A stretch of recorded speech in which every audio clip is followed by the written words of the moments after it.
Father, I've avenged you. This championship belt belongs to its rightful owner, Kind Yu.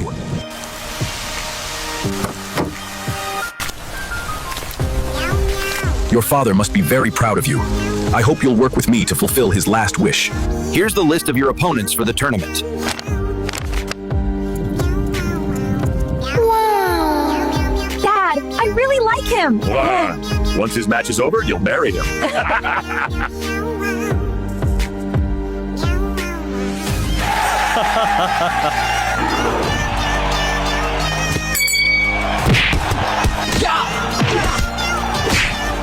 That's enough playing around. It's time to end this match. Stop talking nonsense.